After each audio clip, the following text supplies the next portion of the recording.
Assembly constituency मिश्रण पर्व एवं आम सांगठनिक संपादक श्री प्रणव प्रकाश दास बाहर समस्त को विधिवत भाव में आम दल को स्वागत करम गण में अच्छा 26 स्वाई वाइस प्रेसिडेंट बीजेपी महिला मोर्चा ओडिशा प्रभारी थिले एवं आनुष्ठानिक भाव में सी आम दल को जॉइन करम सागर अच्छा गोपाल मकदम बाबू सी आम सागर जॉइन करम सागर सी थे पूर्वतन युव मोर्चा सभापति लिंगराज मंडल भारतीय जनता पार्टी भुवनेश्वर ता सागर अच्छा मनोज दोरा खंडगिरी मंडल संपादक भारतीय जनता पार्टी आम सागर अच्छा अमरेन्द्र गौरवाड़ू बाबू पूर्वतन संपादक पूर्वतन उपसभापति लिंगराज मंडल भारतीय जनता पार्टी देवराज कवि आम सागर अच्छा संतोष कुमार बाबू लास्ट संतोष कुमार महांती आम सागर लास्ट में अच्छा माननीय मुख्यमंत्री नमस्कार करते अशोक भाईना एकांबर मंत्री नमस्कार कर खंडगिरी मंडल सेक्रेटरी थी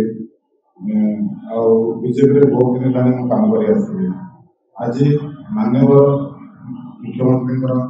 नीति आदर्श कथा कम बेसी देखिली बहुत डेभलप हो प्रेरणा भाईना आम 65 नंबर वार्ड में बहुत किसी डेभलप हो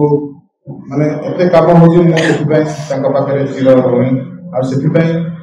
भाईना हाथ धरी भाईना हाथ धरी 65 नंबर वार्ड संघ आ बीजेडी की आगे ना चेष्टा करी जय संघ अशोक भाईना जिंदाबाद जय नवीन बहुत बहुत धन्यवाद गोपाल मकदम बाबू को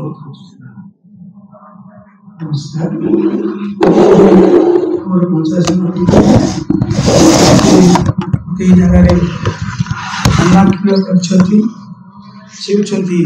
एकांबर विधायक तथा मान्यवर मंत्री श्रीजुक्त अशोक कुमार पंडा एवं बड़ भाई जे मो कथा को लेकिन आपण पाखे उपस्थित करैले आज ये दल मो दल को जिते दूर देखुली विभिन्न मुझे विरोधी दल में थी भारतीय जनता पार्टी से दलर कथा को मत गुरुत्व नौ नवीन बाबू जो आदर्श जो काम कर शैली की मुझे दृष्टि नौ जोटा कि हे ज्ञान करुँ किंतु प्रकृत में आज मु अनुभव कली ए दीर्घ केते दिन है जो ओडिशा जो विकास पथरे अग्रसर होची विरोधी दल जो ढा मिछ कथा कहते एवं राजरास्ता ढेंडुरा पिंचुंट सेटा गोटे माने माने जो कहती भोकरे ताटिया कामुड़ा सहित सामान बोली आज मन करुच्ची कारण आज टूरिज्म क्षेत्र में हो शिल्पायन क्षेत्र में हो क्रीड़ा क्षेत्र में हो आमर जो जन्म टू मृत्यु पर्यंत जो योजना गुड़िक अच्छी क्षेत्र में हो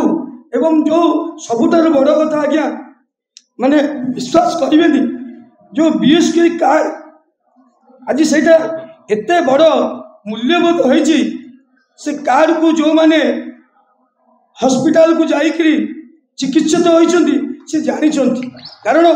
पैसार एत आवश्यकता जनमानस रही आमे माने खाली कहले हम ना गोटे लोक हॉस्पिटल जाऊँगी 10,000 5,000 10 टଙ୍କା भी नहीं से कार्ड ही संबल सदृश ठिया हो चिकित्सा देकर रोगमुक्त कर आनुची मु धन्यवाद देवी नवीन पट्टनायक महोदय को 5T सचिव महोदय को एवं उपस्थित अतिथि महोदय को जो मैंने कार्य को एत त्वरान्वित भाव में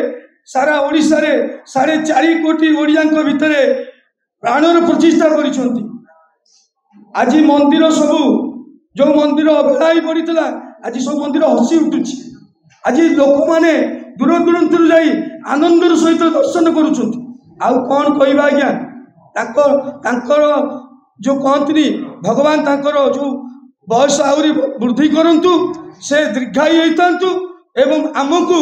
यही भाव में सुशासन प्रदान करतु जय शंकर। ଶେଷରେ ଅମରେନ୍ଦ୍ର ବାବୁ କହିବି ସେ ଦୀପକ କହିବି। ନମସ୍କାର,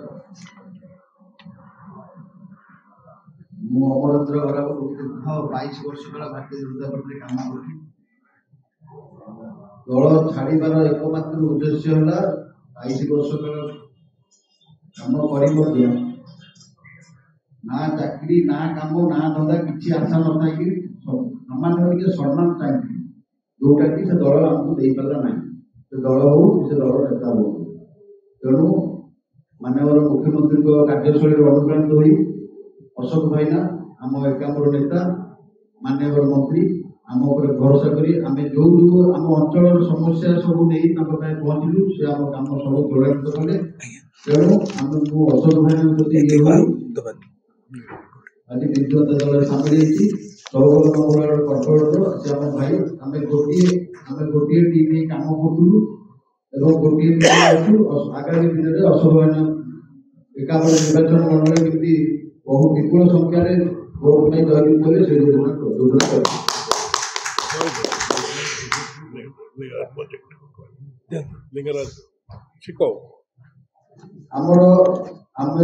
ମୁଁ ଅମରେନ୍ଦ୍ର ଗରାବୁ ଶ୍ରୀ ଶ୍ରୀ ଲିଙ୍ଗରାଜ ମହାପ୍ରଭୁ ସେବାୟତ।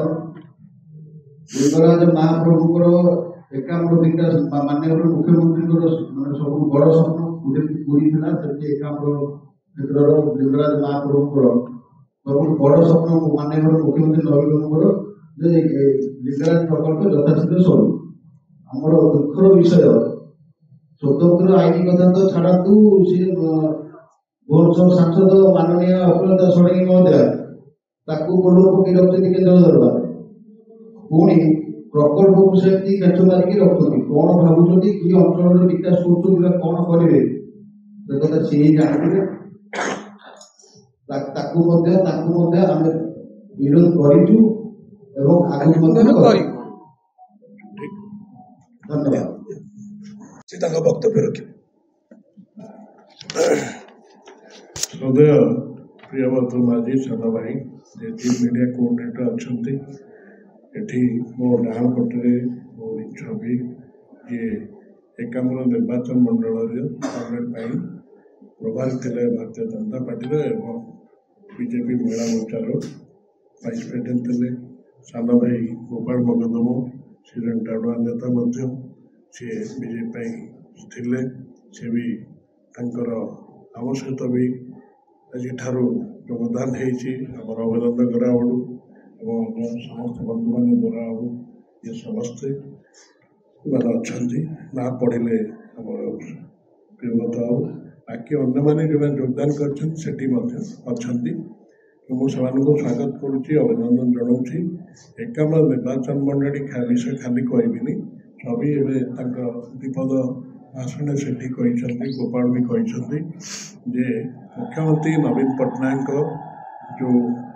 ସ୍ୱଚ୍ଛ ଭାବମୂର୍ତ୍ତି କାର୍ଯ୍ୟାବଳୀ ଏବଂ ଓଡ଼ିଶାକୁ ବିକାଶ ପଥରେ ଆଗେଇ ନେବା ପାଇଁ ତାଙ୍କର ଯେଉଁ ପଦକ୍ଷେପ ତାହା ସେମାନଙ୍କୁ ଆକର୍ଷିତ କରିଛି ଏବଂ ତାଙ୍କର ମୁଖ୍ୟମନ୍ତ୍ରୀଙ୍କ ନୀତି ଆଦର୍ଶ ଓ ବିଜୁ ଜନତା ଦଳ ନୀତି ଆଦର୍ଶରେ ସେମାନେ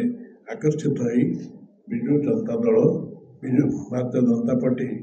ତ୍ୟାଗ କରି ବିଜୁ ଜନତା ଦଳରେ ଯୋଗ ଦେଇଛନ୍ତି ଏବଂ ଏକାମ୍ର ନିର୍ବାଚନ ମଣ୍ଡଳୀରେ ଯେଉଁ ଜନହିତକର କାର୍ଯ୍ୟ ବା ବିକାଶମୂଳକ କାର୍ଯ୍ୟକ୍ରମ ହେଇଛି ବା ଚାଲୁ ରହିଛି ତାହା ସେଥିରେ ସେମାନଙ୍କର ଯୋଗଦାନ ନିଶ୍ଚିତ ଭାବରେ ଆଗାମୀ ଦିନରେ ରହିବ ଏବଂ ଅନେକ କାର୍ଯ୍ୟ ରହିଛି ଯେଉଁଥିରେ ସେମାନଙ୍କ ଯୋଗଦାନ ଫଳରେ ସେଗୁଡ଼ିକ ସମ୍ପୂର୍ଣ୍ଣ ହେଇପାରିବ। ମୁଁ ଛବି କଥା କହିବି, ସେ ବିଶେଷ କରି ମହିଳା ସଂଗଠନ କ୍ଷେତ୍ରରେ ତାଙ୍କର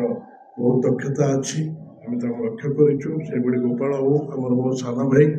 ଏବଂ ସେ ବି ସାଂସ୍କୃତିକ କ୍ଷେତ୍ରରେ ଆପଣମାନେ ଦେଖିଥିବେ ସେ ଅନେକ ତାର ଅବଦାନ ଅଛି। ଅନ୍ୟ ସମସ୍ତେ ଅମରେନ୍ଦ୍ର ତାର ମଧ୍ୟ ସୋସିଆଲ ମିଡ଼ିଆରେ ସେ ବହୁତ ଆକ୍ଟିଭ। ତେଣୁ ଏ ସମସ୍ତେ ମିଳିତ ଭାବେ ନିଶ୍ଚିତ ଭାବେ ଏକାମ୍ର ନିର୍ବାଚନ ମଣ୍ଡଳୀରେ ବିଜୁ ଜନତା ଦଳକୁ ସଶକ୍ତ କରିବାରେ ସେମାନଙ୍କର ଯୋଗଦାନ ରହିବ। ମୁଁ ସେମାନଙ୍କୁ ପୁନର୍ବାର ସ୍ୱାଗତ କରୁଛି, ଅଭିନନ୍ଦନ ଜଣାଉଛି।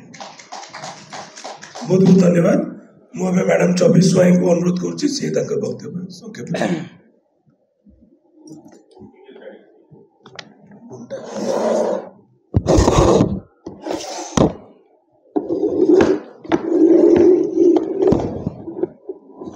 ପ୍ରଥମେ ମୁଁ ଆମର ମାନନୀୟ ମୁଖ୍ୟମନ୍ତ୍ରୀଙ୍କୁ ଏଠୁ प्रणाम जनाऊँगी एवं मोर आमर एकाम्र निर्वाचन मंडल आमर विधायक अशोक भाईना को प्रणाम कर समस्त मीडिया भाई को प्रणाम जन आरंभ करजेपी रे आज की 7 वर्ष है कम करी किंतु विकासमूलक कार्यटा देखा पाइली केवल माने नवीन पाखु एवं मु भी एकाम्र निर्वाचन मंडल भी रोचे भाईना पाखे